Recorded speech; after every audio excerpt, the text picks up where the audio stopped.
साथियों नमस्कार। एक बार पुनः आपका स्वागत है।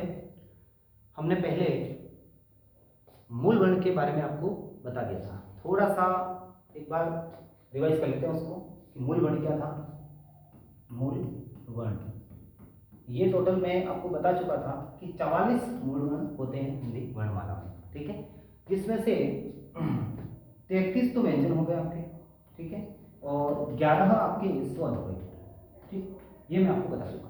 33 का भी विभक्त किया था मैंने कि 25 तो हो गए वर्गीय व्यंजन, जो मैं आपको बता चुका था कि क च ट द प ये वर्ग के अनुसार बोले जाते हैं, ठीक है, वो वर्गीय हो गए 25, ठीक है।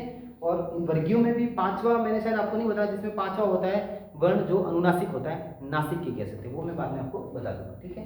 25 के बाद 4 हो गए आपके अंतस्थ और 4 हो गए ऊष्म, ठीक है। इस तरह से ये आपके हो गए 33 और 11, ठीक है, टोटल 44। तो यहाँ तक मैं आपको पढ़ा चुका था, ठीक है। अब आगे अपन देख लेते हैं मानक वर्ण, ठीक है। क्या देखेंगे हम? मानक वर्ण, हिंदी वर्णमाला में मानक वर्ण।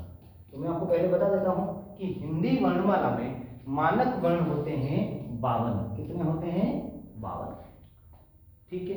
ये भी कह सकते हो कि वो लेखन के आधार पर होते हैं, उच्चारण के आधार पर होते हैं। मैं और अच्छे से बाद में आपको विस्तार से बता दूंगा, ठीक है। तो ये कैसे हुए 52? तो पहले वाले तो मूल थे ही हमारे पास, तो अतिरिक्त कौन से वर्ण जुड़े, ठीक है, वो हम देखेंगे, ठीक है। जो मूल वर्ण होते हैं उन्हीं से मिलकर कहीं ना कहीं ये वर्ण नए वर्ण बनते हैं और वर्णों की संख्या बढ़कर 52 हो जाती है, ठीक है। तो वो हम देखेंगे कि अतिरिक्त कैसे जुड़े वर्ण और नया वर्ण कैसे बना, ठीक है, तो वो हम देखेंगे। तो सबसे पहले स्वर हम देखेंगे।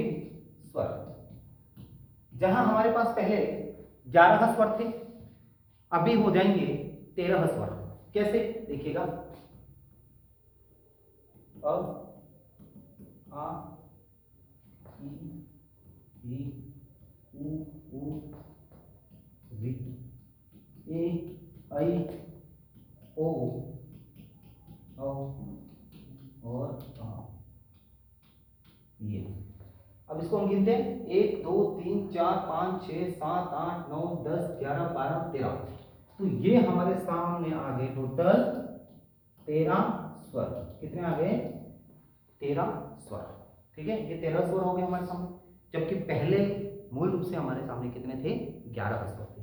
तो नए जुड़ गए हमारे सामने अनुस्वार और व्यंजन, ठीक है, विसर्ग, सॉरी, अनुस्वार और विसर्ग, ये दो नए जुड़ गए, ठीक है, यानी कि जिसको हम कहते हैं अम अह। आगे देखते हैं व्यंजन की बात करते हैं, अब आ जाते हैं। वहां पर 2 नए जुड़ गए। अब व्यंजन में कितने जुड़ते हैं? हमने देखा था पहले हमारे पास 33 व्यंजन थे। अब 33 से व्यंजन बढ़कर हमारे सामने हो जाते हैं 39। कितने हो जाते हैं? 39 व्यंजन हो जाते हैं, ठीक है। 33 से बढ़कर 39 व्यंजन हो जाएंगे, ठीक है। 6 और ये बढ़ गए, तो हम देखते हैं कौन कौन से बढ़े। तो सबसे पहले हम देखेंगे 33 में कौन से जुड़े। तो एक तो हमारे सामने जुड़ गए द्विगुण व्यंजन, द्विगुण व्यंजन, ठीक है। अब द्विगुण व्यंजन होते क्या है? द्विगुण, ठीक है, जिसमें 2 प्रकार के गुण हैं, यानी कि जिसमें एक नया गुण आ जाता है, ठीक है। द्विगुण का मतलब ये होता है मूल वर्ण प्लस नया वर्ण। ये कह सकते हैं हम कि मूल वर्ण या मूल गुण धन नया गुण, नया गुण जो मिलके बना द्विगुण। यानी कि मूल गुण तो था ही उसमें बोलने का, जैसे हमारे सामने ये 2 द्विगुण आते हैं, ये और ये, ठीक। इसको हम कुछ इस तरह से पढ़ेंगे। पहले हम इनको पढ़ चुके हैं, पहले हम इनको पढ़ चुके हैं, इसलिए तो मैंने कहा कि ये पहले हैं, इनके साथ कुछ अतिरिक्त नए वर्ण बना के हम 52 कर देते हैं। कोई नए तो हमारे सामने पूरी तरह से नहीं आ रहे, उनमें ही हम परिवर्तन कर देते हैं। और परिवर्तन कैसे हुआ? हमने देखा था, ये दोनों हम पहले पढ़ चुके हैं, बस इसमें अंतर क्या है, हमारे सामने बिंदी लगी, नुक्ता चिन्ह लगे, ये वाला, ये वाला। तो ये कभी भी जैसे ये लग जाता है, तो ये वर्ण कभी भी कोई शब्द के आखिरी में आएगा या बीच में आएगा।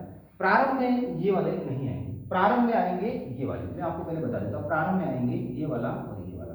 देखो अंतर कितना है इसमें, दिखने में बिल्कुल एक जैसा है, ठीक है। अंतर उतना ही है केवल बिंदी का, ठीक है। नीचे नुक्ता चिन्ह आ गया, बिंदी आ गई, तो उसमें अंतर आ गया। कैसे, मैं एक उदाहरण देकर आपको समझाता हूं कि किस तरह से ये हुआ। ठीक है साथियों, देखो जैसे मैंने लिखा, एक शब्द लिखा सड़क, ठीक है, एक शब्द लिखा डमरू, ठीक है, एक शब्द लिखा डगमग, ठीक है। ये शब्द वहां भी काम आते हैं जहां शब्द शुद्धि होती है। कभी कभी इस तरह से परीक्षा में प्रश्न आ जाते हैं और यहाँ पर बिंदी हटा दी जाती है, कभी बिंदी दे दी जाती है, तो वो तब हम असमंजस की स्थिति में पड़ जाते हैं। तो क्या करना है हमें, देखिए मैंने अभी बताया आपको कि ये शब्द, ये जहां पर वर्ण आएंगे या तो ये वर्ण के आखिरी में आएंगे, ठीक है, या फिर बीच में आ सकते हैं, लेकिन प्रारंभ में कभी नहीं आएंगे, बिंदी के साथ प्रारंभ में कभी नहीं आएंगे, ठीक है। तो इनको द्विगुण कहा गया, ठीक है। एक नया गुण आ जाता है इसमें। मूल गुण तो इसमें था ही ड का, समझना, मूल गुण तो इसमें था ही ड का। दो प्रकार की ध्वनियां इसमें मिश्रित हो जाती हैं, इस कारण इनको द्विगुण व्यंजन कहा गया है। एक और नाम है इनका उक्षिप्त व्यंजन, उक्षिप्त व्यंजन, उक्षिप्त व्यंजन। अब क्यों कहा गया, जब हमारी जुबान इनको बोलती है तो लड़खड़ा जाती है, ठीक है, जो हमारी जीभ जब बोलती है तो लड़खड़ा जाती है, तब इसलिए इनको उक्षिप्त व्यंजन भी कहा गया है। और द्विगुण मैंने बताया कि दो प्रकार के गुण आ गए, जैसे मैंने इसको बोला ड और ये है ढ, ये है ड और ये है ढ, लेकिन इसको हम बोलेंगे तो इसको ड नहीं बोलेंगे, इसको हम बोलेंगे ढ, ढ और ढ, ढ और ढ, ठीक है। ये कुछ इस प्रकार के आएंगे, ठीक है। इसलिए इनमें कुछ एक नई ध्वनि उत्पन्न हो रही है, एक नया गुण आ गया है, इसलिए इसको द्विगुण कहा गया, ठीक है। दो प्रकार के गुण इसमें मिश्रित हो गए। तो देख लीजिएगा, यदि यहाँ पर बिंदी नहीं आती तो हम इसको कैसे बोलते हैं, सड़क। तो सड़क तो होता ही नहीं है, होता क्या है, तो सड़क होता है, ड़ है, न कि ड है, ये ड है। अगर हम बिना बिंदी के लाएंगे तो ही प्रारंभ में आएगा, जैसे मैंने लिखा ये डमरू, यदि बिंदी लगा देंगे उसको तो वो डमरू हो जाएगा। डमरू तो है नहीं, तो क्या है, ये डमरू है, ठीक है। इसलिए प्रारंभ में कभी भी बिंदी नहीं आती है, ठीक है। यहां पर भी देख लीजिएगा डगमग, बिल्कुल डगमग आएगा, न कि डगमग आएगा, ठीक है। तो यह है ड और यह है ड, यह है ड और यह है ड, बस इतना सा अंतर हमको समझना है, ठीक है। ऐसी जानकारी आपको कहीं मिलेगी नहीं, थोड़ी बहुत जानकारी मैं आपको रखता हूं, तो इसके बारे में मैंने आपको बता दिया, ठीक है। आगे हम पढ़ते हैं। चलो, ये हमारे सामने दो वर्ण हो गए, ये तो हमने पढ़ी ली थी, उसके साथ इसमें कुछ परिवर्तन करके ये कर दिया, बिंदी लगा दी, वही वर्ण वापस आ गया, ठीक है। तो द्विगुण आ गया। इसके अलावा हमारे सामने कौन सा है, अगला हम देखते हैं, अगले पेज पर हम देखते हैं संयुक्त व्यंजन। कौन से आ गए, संयुक्त। तो हमारे सामने 33 प्लस 2 हमने देख ली, 33 प्लस 2 हमने अभी देखे द्विगुण। कौन से देखे, द्विगुण। और अभी मैंने आपको बताया 33 तो मूल थे, तो अभी हमारे सामने मानक में कितने हैं, 39 है, कितने हैं, 39। तो 2 तो द्विगुण आ गए, ठीक है, जो मैंने अभी समझा दिया आपको।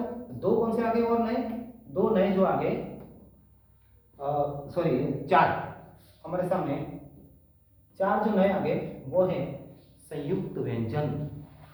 सामान्य सी बात है, आपको पता होगा ये, ठीक है। संयुक्त व्यंजन जो होते हैं वो होते हैं श, त्र, ज और श्र, ये हमारे सामने संयुक्त व्यंजन होते हैं, ठीक है। तो क्ष, त्र, ज, श्र, इसको ज बोलना है, न कि ज्ञ बोलना है। ये ज्ञ है ही नहीं। देखिए जब हम दो दो वर्णों के साथ इनको मिलाएंगे तो मैं आपको बता दूंगा ये ज्ञ क्यों नहीं, ये ज है। जैसे हम बोलते हैं ना कि ज्ञान, वो ज्ञान नहीं, वो जान है, जान, ठीक है, समझने वाली बात है। तो यहां पर हम देखते हैं ये किससे मिलके बना, ये किससे बना, ये किससे बना और ये किससे बना, ठीक है। तो ये व्यंजन की हम बात करते हैं, देख लीजिएगा। एक वर्ण ये वाला आएगा क धन श, क्या क्या आ जाएगा, क धन श। लेकिन समझने वाली बात है कि यहाँ पर ये स्वर रहित आएगा, इसलिए तो यहाँ पर हलंत लगेगा, स्वर रहित आएगा, ये स्वर के साथ ये स्वर रहित, पहला वर्ण स्वर रहित आएगा और इस तरह से मिलके बना आपका क्ष, देखो क्ष, ठीक है। अगर ये स्वर के साथ आता तो हम इसको ऐसे बोलते क श, तो वो गलत हो जाता, ये क श नहीं है, क्ष है, इसलिए ये बिल्कुल रुक गया है, स्वर रहित है, यानी कि स्वर के साथ नहीं आएगा, ये स्वर के साथ आएगा, इसलिए ये हलंत के साथ आएगा, ठीक है। क्ष, यहां पर फिर वही बात, तो हलंत लेकर आएगा और धन र, ये हो गया त्र। यदि हलंत नहीं आता तो त र हो जाता है, तो ये गलत हो जाता है, ठीक है। अब ये जो मैं बता रहा था, ये जो मैं आपको बता रहा था ज और नियम, ठीक है, ज धन नियम। देखो अब यहाँ पर यदि ज आ रहा है और ये आ रहा है तो आप इसको ज कैसे कह सकते हैं, है ना। ये प्रमाणित हो चुका है कि इसको ज बोलते हैं। देख लो ज आधा ये मतलब इसके हलत लगा हुआ है, ठीक है, ये ज नहीं ज है, ये ज नहीं है, ये ज है, ठीक है। तो ज, तो हम इसको क्या बोलेंगे ज। और एक और आगे अंत में हमारे सामने श्र, तो ये आ जाएगा वापस वही चीज वापस श धन र, ठीक है, श्र। ये आ गए संयुक्त व्यंजन हमारे सामने। तो संयुक्त व्यंजन कितने हो गए 1 2 3 4, ये हमारे सामने हो गए संयुक्त व्यंजन 4। तो देख लीजिएगा संयुक्त, ठीक है। अब इनको संयुक्त क्यों कहा जाए, सामान्य सी बात है, ठीक है, ये आपको भी पता है कि दो वर्णों के मेल से ये बन रहे हैं, इसलिए इनको संयुक्त व्यंजन कहा गया है, ठीक है। और ये मैं द्विगुण वाला अच्छे से आपको बता चुका हूं। तो अब देख लीजिएगा 33 और 2 35 36 37 38 39। तो हमारे सामने अब मानक वर्णमाला में 39 वर्ण आ गए, 39 व्यंजन आ गए। तो 13 क्या थे, तो अब हम टोटल देख लेते हैं। 13 तो हमारे सामने क्या आ गए स्वर, ठीक है, जिसमें हमने नए क्या जोड़े ताकि आपको एक बार रिवाइज हो जाएगा, ठीक है। तो नए हमने क्या जोड़े, तो नया हमने जोड़ा, ठीक है, अनुस्वार और विसर्ग, जिनको अयोगवाह कहते हैं, अयोगवाह, ठीक है साथियों, इनको हमने अयोगवाह। अगला हमारे सामने आता है 39 व्यंजन, ठीक है, 13 तो स्वर और 39 व्यंजन, ठीक है। तो ये हमारे सामने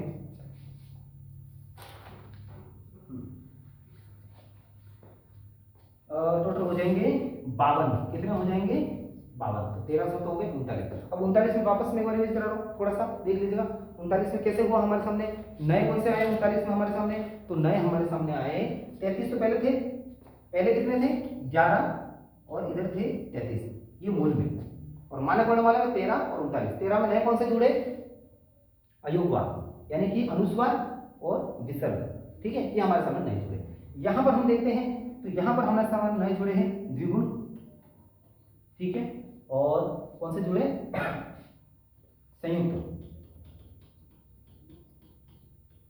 द्विगुण और संयुक्त, द्विगुण ड ढ और ढ, ठीक है, और संयुक्त में जुड़े च त्र ज और श्र, ठीक है। तो ये हो गए टोटल, देख लीजिएगा 33 34 35 36 37 38 39 हो गए टोटल। तो नए कौन से जुड़े संयुक्त और द्विगुण, और इधर ये, तो ये कुल मिला के यूं समझो ये हमारे सामने एक नया मानक वर्णमाला में ये नया हमारे सामने जुड़ा है, ठीक है साथियों। मैं ये आशा करता हूं कि आपको हिंदी वर्णमाला में मानक वर्ण और मूल वर्ण कौन कौन से होते हैं आपको अच्छे से समझ में आ गया होगा, ठीक है। अगली बार हम मिलेंगे साथियों तो हम पढ़ेंगे वर्ण विचार में अल्पप्राण क्या होता है, महाप्राण क्या होता है, ठीक है, और वर्णों को अलग अलग तरीके से किस तरीके से विभक्त किया गया है, और भी उसको विस्तार से पढ़ेंगे, ठीक है साथियों। आपको बहुत बहुत धन्यवाद।